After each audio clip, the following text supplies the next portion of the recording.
Kawan-kawan, kita akan lanjut melihat bahan yang kita program dengan cara los pucuk. Nah, di sini kebetulan ada satu. Nah, untuk bahan ini kalau untuk usia kisaran hampir 1 tahun juga, kawan-kawan. Nah, di sini untuk media kita juga sama menggunakan media seperti tanah humus dan pasir kali, dan kita campur dengan pupuk kandang. Dan di sini untuk perakaran kemarin kita sempat melakukan beberapa pengulangan, kawan-kawan ya.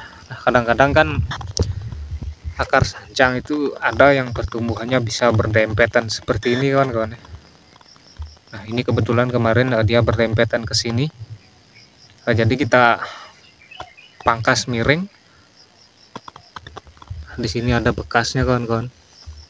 Ini bawahnya nih. Jadi kita pangkas agak miring dan kita carikan akar baru seperti ini.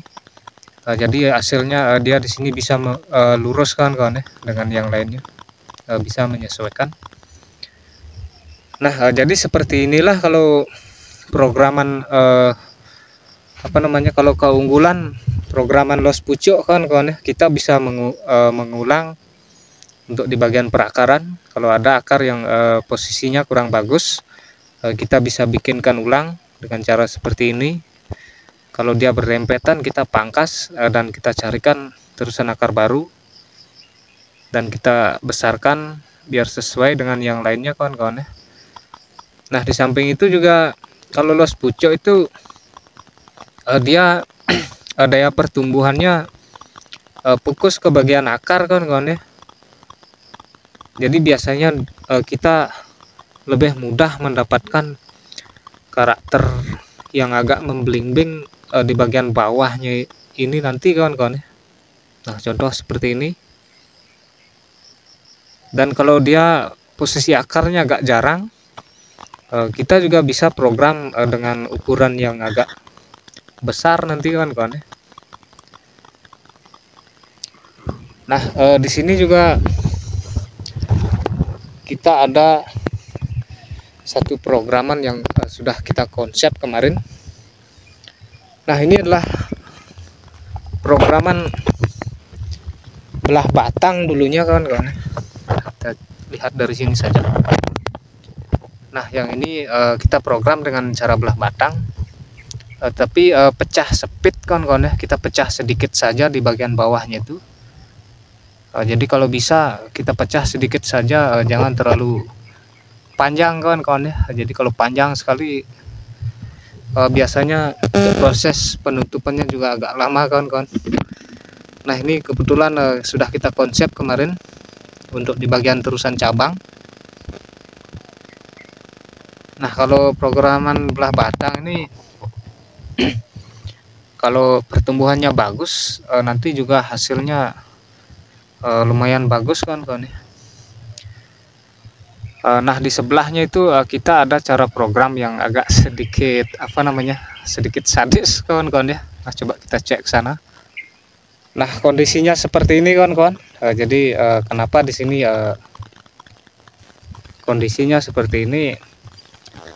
Karena kemarin itu terusan induk yang besar ini dia lurus sekali, kawan-kawan. Jadi di sini kita program dengan cara program jangka panjang. Kita pangkas miring dan kita sisakan satu tunas di sini atau satu cabang. Kita jadikan tarikan besar, kawan-kawan ya. Nah, jadi ini tujuannya nanti kita akan membuat terusan induk yang ngepen nanti, kawan-kawan ya. Sambil nanti menutup bekas potongannya ini, kawan-kawan ya. Nah, di bagian bawah di sini juga kita juga sambil kontrol atau program perakarannya, kawan-kawan ya. Baik itu untuk pembuatan cabang akar maupun perpecahan akarnya, kawan-kawan ya. Nah, ini agak sedikit sadis kemarin cara programnya. Tetapi kalau medianya tetap stabil, saya rasa di sini tidak masalah, kawan-kawan ya. Nah, di sini ada lagi satu kawan-kawan. Nah, yang ini kebetulan kemarin kita sudah konsep kawan-kawan ya. Nah, ini sangat bogel sekali kawan-kawan. Nah, seperti ini kondisinya. Untuk yang ini juga kemarin kita konsep dengan bogel sekali. Nah, di sini kita sudah membuat terusan cabang seperti terusan cabang pertama maupun terusan cabang kedua dan terusan batang induk kawan-kawan ya. Nah, kalau untuk ukuran seperti ini kalau kita jadikan ukuran bogel saya rasa sudah lumayan cukup kawan-kawan ya. Untuk ukuran juga sudah lumayan besar kawan-kawan. Nah, seperti ini kondisinya. Dan ini kita nanti tinggal menunggu tahap-tahap cutting saja kawan-kawan ya. Nanti kalau kita sudah di tahap cutting dan pembuatan anak cabang, kita bisa angkat kawan-kawan ya, atau kita program lanjut di dalam pot training. Kadang-kadang kalau kita program percabangan di lahan ground seperti ini, kelemahannya itu ruasnya itu agak jauh kawan-kawan ya. Nah, di sini kemarin kebetulan saya siasati untuk terusan induknya ini biar ruasnya ini tidak jauh kawan-kawan ya. Jadi cara mensiasatinya itu, nah di sini kan dulu terusannya kita pangkas kawan-kawan ya, atau kita pangkas dengan cara seperti ini kawan-kawan. Nah, ujung pucuknya ini kita pangkas dan kita biarkan yang di bawah ini menarik pembesaran kawan-kawan ya. Nah, otomatis yang ruas yang di bawahnya ini ya tidak ketarik jauh ke atas kawan-kawan ya. Nah, itu hanya trik sederhana saja. Dan untuk media juga perlu kita kontrol kawan-kawan ya. Kalau medianya terlalu subur sekali juga susah kawan-kawan ya. Tentu saja tarikannya agak cepat. Nah, di sini selain bahan sancang, nah kita di sini juga ada satu bahan programan seperti bahan serut kawan-kawan ya. Coba kita cek ke sana. Nah, ini adalah programan bahan serut kawan-kawan. Nah, ini juga kita sudah program kisaran 1 tahun lebih kawan-kawan ya. Di sini untuk perakaran juga sudah kita sempat kontrol kemarin. Dan di sini untuk perakaran lumayan cukup keliling kawan-kawan. Jadi kita tinggal membuat keseimbangan saja untuk di bagian perakaran. Nah, kalau untuk serut lumayan cukup mudah juga kawan-kawan kalau kita program di bagian perakaran, namun kita harus program dengan sabar kawan-kawan ya, karena pertumbuhan serut itu kalau kita paksa biar subur sekali juga kurang bagus kawan-kawan ya. Jadi di sini kita terikkan sedikit untuk media tidak terlalu kita suburkan, agar pertumbuhan akar itu nanti tidak ada yang besar kecil sekali kawan-kawan ya. Jadi biar tarikannya seimbang, untuk media tidak terlalu kita suburkan sekali kawan-kawan ya. Nah, di sini selain bahan serut, di sini kita ada satu bahan bonsai yang bernama ulmus kawan-kawan ya. Nah, ini adalah jenis ulmus yang ulmus mikro kawan-kawan. Nah, di sini untuk liukan lumayan ekstrim kawan-kawan. Ini dulu kita setek dari ukuran segini kawan-kawan ya. Kita setek di dalam pot dulunya, dan baru kita pindahkan ke sini. Di sini untuk usia juga hampir 1 tahun kawan-kawan, lumayan cukup lama untuk membuat ukuran segini. Tetapi media tidak terlalu kita suburkan kawan-kawan, karena di sini kita membuat liukan yang lumayan ekstrim kan. Kalau itu terlalu kita suburkan nanti kadang-kadang bisa terjadi pembengkakan kan. Nah, kita akan lanjut melihat bahan pengeraman sancang yang konsepnya bisa dibilang agak informal kan kawan ya. Nah, ini adalah bahan pengeraman sancang yang kita program dengan cara stek dulunya. Kebetulan di sini untuk gerakan batang induk atau gerak dasar induknya agak sedikit meliuk.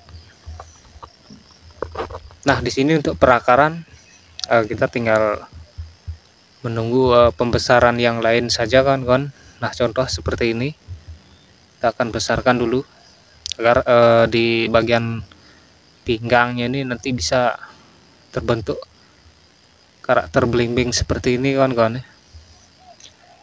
Nah, untuk cabang pertama kita bisa cari dari sini nantinya, dan di sini kita akan jadikan cabang kedua. Nah, sebenarnya di sini untuk terusan induk sudah bisa kita pangkas kan ya. Nanti kita akan lanjutkan konsepnya. Nah, di sini kita juga ada salah satu bahan programan yang agak meliuk kan ya, atau ekstrim. Nah, bahan ini sebenarnya kemarin dia sudah punya gerakan meliuk ekstrim dan agak selenting ke kanan kan ya. Jadi karena pertumbuhannya kemarin kurang bagus, jadi kita ulang kan ya. Kita ulang bikin gerakan terusan. Nah, contoh seperti ini hasilnya. Nah, ini untuk ukuran nanti paling untuk ukuran small saja kan dan paling tidak ini nanti gayanya seperti gaya apa namanya, semi cascade atau bunjen kan ya, atau semi slanting. Nah, di sini ada salah satu contoh bahan yang lumayan tua karakternya kan ya. Nah, seperti ini. Padahal ini baru kita program 3 atau 4 bulan kan ya. Nah, kenapa bisa seperti ini? Karena ini kemarin kita cangkok cangkok sebentar saja kan ya, kisaran 2 minggu. Tetapi di situ dia tidak terlalu banyak tumbuh akar serabut. Jadi yang tumbuh itu hanya kambiumnya saja kan ya kemarin itu. Nah, setelah kita panen cangkok dan kita program di sini kisaran 2 bulan. Nah, di sini kita sedikit dibantu oleh rayap kan ya. Nah, jadi di dalamnya ini dilobangi sampai ke bawah. Jadi saya biarkan, begitupun tunas-tunas yang banyak kemarin ini saya biarkan. Ternyata di sini kita mendapat keuntungan karakter seperti ini kan ya. Nah, ini karakternya seperti amput kan yang ada apa namanya, kerak-kerak ataupun benjol-benjolannya itu. Nah, ini nanti kalau kita program lanjut kita biarkan sampai menutup sekali, nanti juga hasilnya saya rasa lumayan cukup bagus kan ya. Nah, oke kan untuk kegiatan kali ini kita akan cukupkan dulu. Nah, jadi di sini dengan cara budidaya atau program bahan sancang seperti ini, kita bisa menemukan atau mempunyai beberapa bahan-bahan sancang yang memiliki sedikit karakter atau daya pertumbuhan yang berbeda kan ya. Nah, contoh seperti yang sebelumnya tadi, kalau los pucuk daya pertumbuhannya dia agak sedikit berbeda dengan setekan atau cangkokan 2 ruas. Nah, oke kawan-kawan, jadi hanya itu yang bisa saya sharingkan kali ini. Semoga bisa cukup bermanfaat. Tetap semangat berkarya dan salam budidaya.